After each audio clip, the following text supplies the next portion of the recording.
जय हिंद दोस्तों, कैसे हैं आप सभी। आशा करता हूँ बहुत ही अच्छे होंगे। आज का जो वीडियो है यह बहुत ही खास है आपके आने वाले एग्जाम के लिए। इसमें जो हम आपके लिए लेकर आए हैं वो लेकर आए टॉप साइंस के 50 अति महत्वपूर्ण प्रश्न। ये ऐसे प्रश्न हैं जो बहुत ज़्यादा एग्जाम में पूछते हैं, आपके रेलवे वाले एग्जाम में, और पिछले ईयर जो हुए थे उसमें बहुत ज़्यादा पूछे गए हैं। तो ये क्वेश्चंस ऐसे हैं जो आपके सेटों में सीधे सीधे देखने को मिलेंगे। तो चलिए वीडियो की शुरुआत करते हैं। वीडियो को पूरा देखिएगा, आपके लिए बहुत ही महत्वपूर्ण है। देखते हैं पहला क्वेश्चन क्या पूछा है आपसे। पहला क्वेश्चन पूछा है कौन सा विटामिन वसा में घुलनशील है। आपसे पूछा है कि निम्न में से कौन सा विटामिन वसा में घुलनशील है, बताइए रेड आंसर क्या हो जाएगा। तो रेड आंसर हो जाएगा ऑप्शन सी, विटामिन के। इस प्रश्न का राइट आंसर हो जाएगा। विटामिन के वसा में घुलने वाला विटामिन है या शरीर में मुख्यतः रक्त थक्का बनाने में मदद करता है। वसा में घुलनशील विटामिन कौन कौन से, तो वसा में घुलनशील विटामिन ए, डी और ए, डी, ई, के हैं। ये शरीर में लिवर यकृत में संग्रहित हो जाते हैं। और जल में घुलनशील विटामिन कौन से, तो जल में घुलनशील विटामिन जो है विटामिन बी कॉम्प्लेक्स, जिसमें कि 8 विटामिन होते हैं, और विटामिन सी, यह भी ध्यान रखिएगा। अब चलते हैं अगले प्रश्न की ओर। देखते हैं अगला प्रश्न क्या पूछा है आपसे। अगला प्रश्न पूछा है परमाणु संख्या किस पर निर्भर करती है। आपसे पूछा कि एटॉमिक नंबर जो है किस पर निर्भर करती है, बताइए राइट आंसर क्या हो जाएगा। राइट आंसर हो जाएगा ऑप्शन सी, प्रोटॉन। इस प्रश्न का राइट आंसर हो जाएगा। परमाणु संख्या बराबर किसी परमाणु के नाभिक में उपस्थित प्रोटॉनों की संख्या होती है। इसी के आधार पर तत्व का पहचान तय होती है। जैसे 1 proton hydrogen, 6 proton carbon. Electron की संख्या बदल सकती है आयन बनने पर प्रोटॉन की संख्या नहीं बदलती। अब चलते हैं अगले प्रश्न की ओर। देखते हैं अगला प्रश्न क्या पूछा है आपसे। अगला प्रश्न जो पूछा है वह पूछा है चुंबकीय क्षेत्र किससे मापा जाता है। आपसे पूछा है कि चुंबकीय क्षेत्र किससे मापा जाता है, बताइए राइट आंसर क्या हो जाएगा। तो राइट आंसर जो हो जाएगा वो हो जाएगा ऑप्शन बी, गास मीटर से। ऑप्शन बी इस प्रश्न का राइट आंसर हो जाएगा। यह महत्वपूर्ण प्रश्न है आपके सेटों के लिए। गास मीटर एक विशेष उपकरण है जो चुंबकीय क्षेत्र की तीव्रता मापने के लिए उपयोग होता है या क्षेत्र को गास या टेस्ला इकाई में मापता है। इसका उपयोग मैग्नेट, ट्रांसफार्मर, मोटर आदि के चुंबकीय क्षेत्र की जांच के लिए किया जाता है। बाकी विकल्पों की बात करें तो वोल्ट मीटर वोल्टेज मापने के लिए इसका प्रयोग होता है, एमीटर विद्युत धारा मापने के लिए, और ओम मीटर प्रतिरोध मापने के लिए।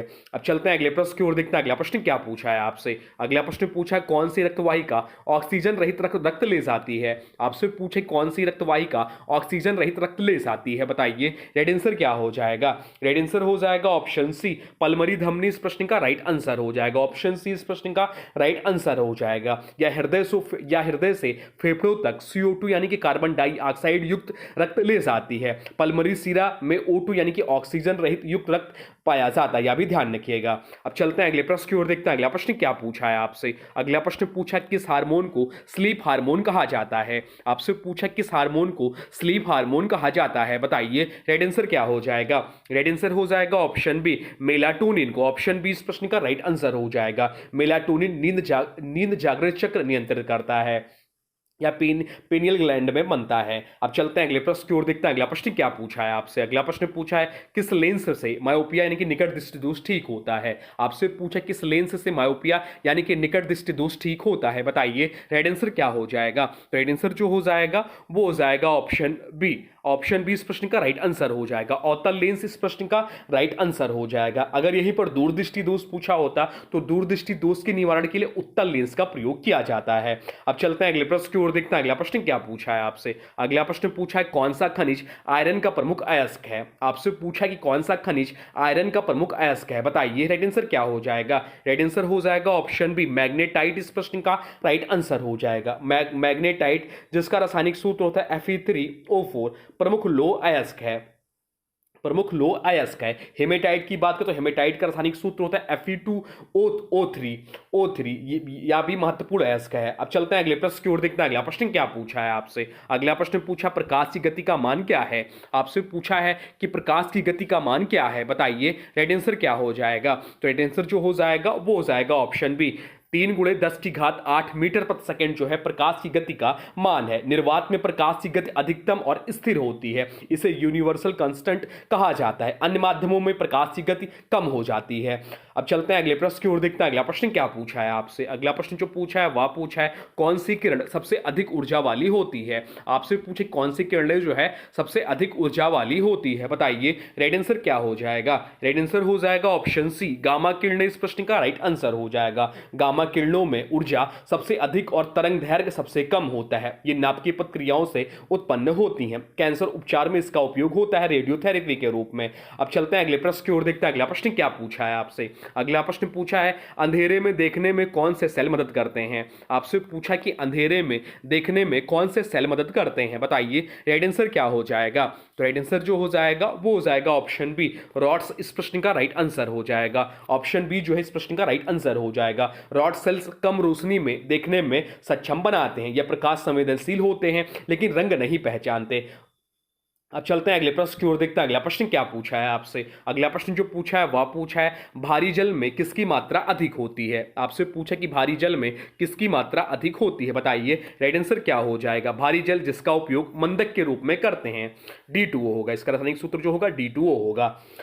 भारी जल में ड्यूटेरियम यानी कि भारी हाइड्रोजन की मात्रा अधिक होती है या सामान्य जल से भारी होती है। अब चलते हैं अगले प्रश्न की ओर, देखते हैं अगला प्रश्न क्या पूछा है आपसे। अगला प्रश्न जो पूछा है वह पूछा है बैरोमीटर का उपयोग किसके मापन में होता है। आपसे पूछा है कि बैरोमीटर का उपयोग किसके मापन में होता है, बताइए राइट आंसर क्या हो जाएगा। राइट आंसर हो जाएगा ऑप्शन सी, वायुदाब इस प्रश्न का राइट आंसर हो जाएगा। बैरोमीटर वायुमंडलीय दाब मापने का यंत्र है। मौसम का पूर्वानुमान लगाने में उपयोग किया जाता है। पारा बैरोमीटर का आविष्कार टोरिसेली ने किया था। वायुदाब की एसआई इकाई पास्कल है। अब चलते हैं अगले प्रश्न की ओर, देखते हैं अगला प्रश्न क्या पूछा है आपसे। अगला प्रश्न पूछा है डीएनए की दोहरी कुंडली संरचना किससे बनी होती है। आपसे पूछा कि डीएनए की दोहरी कुंडली संरचना किससे बनी होती है। डीएनए का फुल फॉर्म ध्यान रखिए एग्जाम में पूछता, तो डीएनए का फुल फॉर्म जो है डीऑक्सीराइबोन्यूक्लिक एसिड है। आपसे पूछा कि संरचना किससे बनी होती है, तो राइट आंसर हो जाएगा ऑप्शन बी, न्यूक्लियोटाइड से बनी होती है। डीएनए न्यूक्लियोटाइड से बना होता है शर्करा फास्फेट नाइट्रोजन बेस से। वाटसन और क्रिक ने मॉडल में डीएनए की डबल हेलिक्स रचना बताई थी। एडेनिन थाइमिन के साथ और गुआनिन साइटोसिन के साथ 3 हाइड्रोजन बंध से जुड़े होते हैं। एडेनिन थाइमिन जो है 2 हाइड्रोजन बांध के साथ और गुआनिन साइटोसिन 3 हाइड्रोजन बंध से जुड़े होते हैं। डीएनए आनुवांशिक सूचना का वाहक है। अब चलते हैं अगले प्रश्न की ओर, देखते हैं अगला प्रश्न क्या पूछा है आपसे। अगला प्रश्न पूछा हाइड्रोजन गैस की खोज किसने की थी। आपसे पूछा कि हाइड्रोजन गैस की खोज किसने की थी, बताइए राइट आंसर क्या हो जाएगा। राइट आंसर हो जाएगा ऑप्शन बी, हेनरी कैवेंडिश इस प्रश्न का राइट आंसर हो जाएगा। 1766 में कैवेंडिश ने हाइड्रोजन की पहचान की। हाइड्रोजन ब्रह्मांड का सबसे हल्का तत्व है, इसका परमाणु क्रमांक 1 है। अब चलते हैं अगले प्रश्न की ओर, देखते हैं अगला प्रश्न क्या पूछा है आपसे। अगला प्रश्न पूछा वह यंत्र जो विद्युत धारा को मापता है क्या है। आपसे पूछा कि वह यंत्र जो विद्युत धारा को मापता है क्या है, बताइए राइट आंसर क्या हो जाएगा।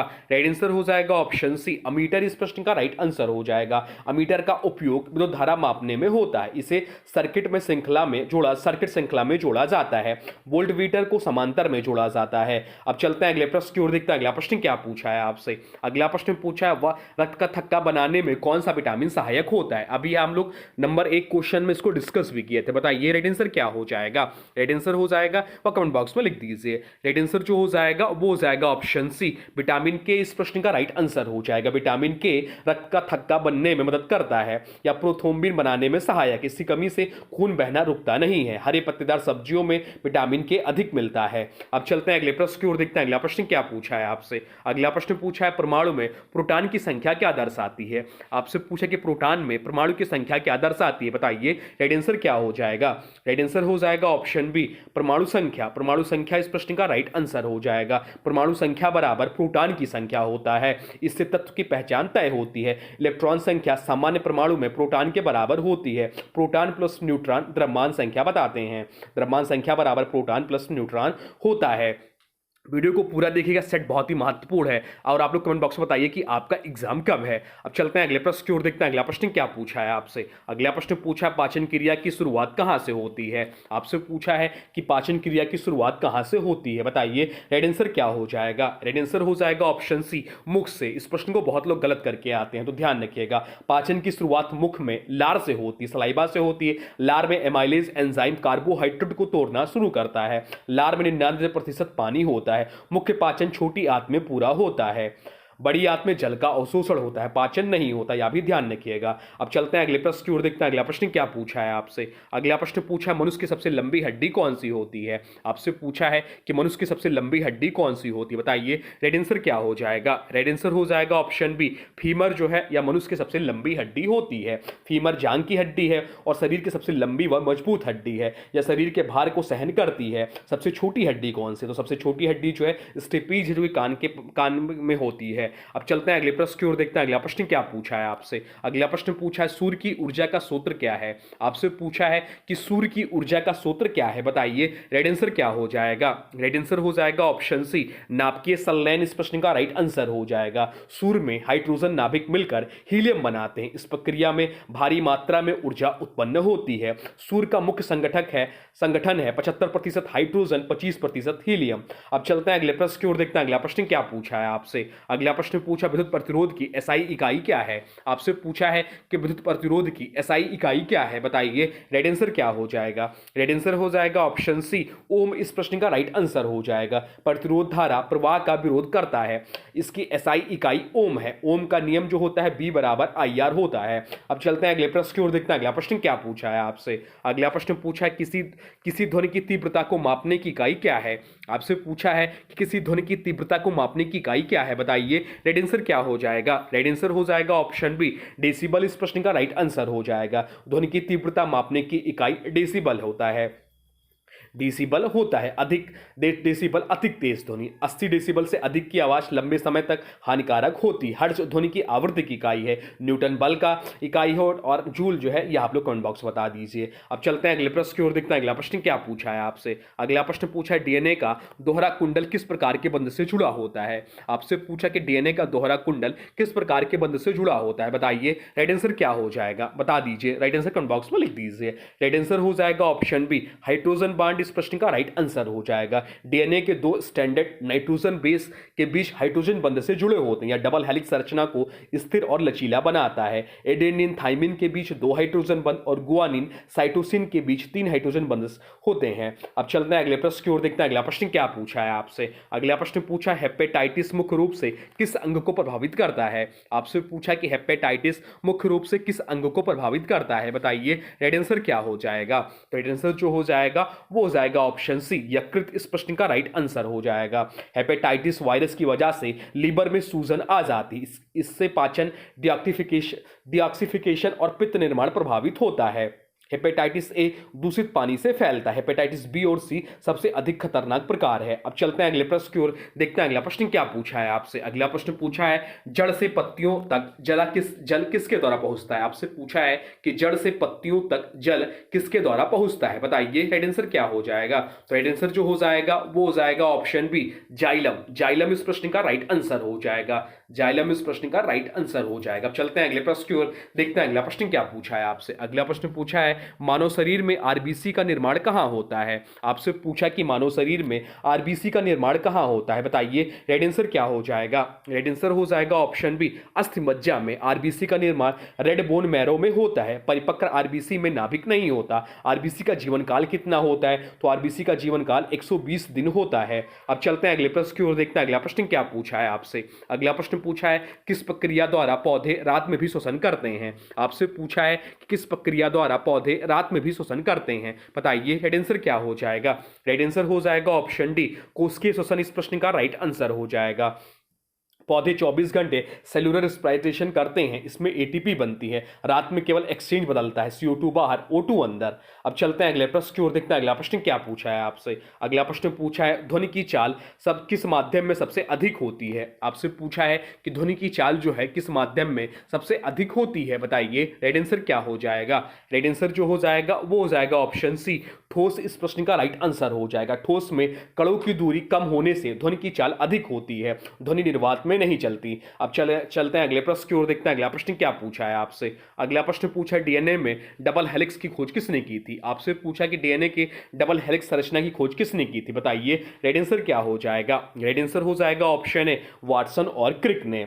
अब चलते हैं अगले प्रश्न की ओर, देखते हैं अगला प्रश्न क्या पूछा है आपसे। अगला प्रश्न पूछा है प्रकाश के किस रंग की तरंग दैर्घ्य सबसे कम होती है। आपसे पूछा है कि प्रकाश की किस रंग की तरंग दैर्घ्य सबसे कम होती है, बताइए रेड आंसर क्या हो जाएगा। रेड आंसर हो जाएगा ऑप्शन डी, बैगनी कलर की सबसे कम होती है और लाल कलर की सबसे अधिक होती है। कम तरंग दैर्घ्य मतलब अधिक ऊर्जा, बैगनी प्रकाश का अपवर्तन अधिक होता है। अब चलते हैं अगले प्रश्न की ओर, देखते हैं अगला प्रश्न क्या पूछा है आपसे। अगला प्रश्न पूछा है कौन सा हार्मोन फाइट और फ्लाइट प्रतिक्रिया उत्पन्न करता है। आपसे पूछे कौन सा हार्मोन फाइट और फ्लाइट प्रतिक्रिया उत्पन्न करता है, बताइए रेड आंसर क्या हो जाएगा। रेड आंसर हो जाएगा ऑप्शन सी, एड्रेनालिन। इस प्रश्न का राइट आंसर हो जाएगा। एड्रेनालिन दबाव, तनाव, खतरे में निकलता है या हृदय गति बढ़ाता है। अब चलते हैं अगले प्रश्न की ओर, देखते हैं अगला प्रश्न क्या पूछा है आपसे। अगला प्रश्न पूछा है ओजोन परत सबसे अधिक कहां पाई जाती है। आपसे पूछा है कि ओजोन परत जो है सबसे अधिक कहां पाई जाती है, तो ओजोन परत जो पाई जाती है वह समताप मंडल में पाई जाती है। ऑप्शन बी आपका राइट आंसर हो जाएगा। ओजोन दिवस मनाया कब जाता है, तो ओजोन दिवस जो मनाया जाता है 16 सितंबर को मनाया जाता है। अब चलते हैं अगले प्रश्न की ओर, देखते हैं अगला प्रश्न क्या पूछा है आपसे। अगला प्रश्न जो पूछा है वह पूछा है परमाणु में अधिकतम गुरुत्वाकर्षण बल कहां पाया जाता है। आपसे पूछा कि परमाणु में अधिकतम गुरुत्वाकर्षण बल कहां पाया जाता है, बताइए रेड आंसर क्या हो जाएगा। रेड आंसर हो जाएगा ऑप्शन बी, नाभिक में। ऑप्शन बी इस प्रश्न का राइट आंसर हो जाएगा। नाभिक में द्रव्यमान केंद्रित होता है। नाभिकीय द्रव्यमान बराबर होता है प्रोटॉन प्लस न्यूट्रॉन। अब चलते हैं अगले प्रश्न की ओर, देखते हैं अगला प्रश्न क्या पूछा है आपसे। अगला प्रश्न पूछा है हाइड्रोजन बम किस सिद्धांत पर आधारित है। हाइड्रोजन बम जो है किस सिद्धांत पर आधारित है, बताइए रेड आंसर क्या हो जाएगा। रेड आंसर हो जाएगा ऑप्शन बी, नाभिकीय संलयन। इस प्रश्न का राइट आंसर हो जाएगा। अब चलते हैं अगले प्रश्न की ओर, देखते हैं अगला प्रश्न क्या पूछा है आपसे। अगला प्रश्न पूछा है मनुष्य में सबसे अधिक मात्रा में कौन सी धातु पाई जाती है। आपसे पूछा है कि मनुष्य में सबसे अधिक मात्रा में कौन सी धातु पाई जाती है, बताइए रेड आंसर क्या हो जाएगा। रेड आंसर हो जाएगा ऑप्शन सी, कैल्शियम। इस प्रश्न का राइट आंसर हो जाएगा। कैल्शियम हड्डियों और दांतों का मुख्य घटक है। शरीर का 99% कैल्शियम हड्डियों में होता है। अब चलते हैं अगले प्रश्न की ओर, देखते हैं अगला प्रश्न क्या पूछा है आपसे। अगला प्रश्न पूछा है गोल्जी बॉडी का मुख्य कार्य क्या है। आपसे पूछा कि गोल्जी बॉडी का मुख्य कार्य क्या है, बताइए रेड आंसर क्या हो जाएगा। रेड आंसर हो जाएगा option B, protein packaging. Golgi body protein को संशोधित और पैक करके भेजता है, इसे ट्रैफिक पुलिस अपसेल कहते हैं। अब चलते हैं अगले प्रश्न की ओर, देखते हैं अगला प्रश्न क्या पूछा है आपसे। अगला प्रश्न पूछा है किस प्रकार का दर्पण वाहन के साइड मिरर में उपयोग होता है।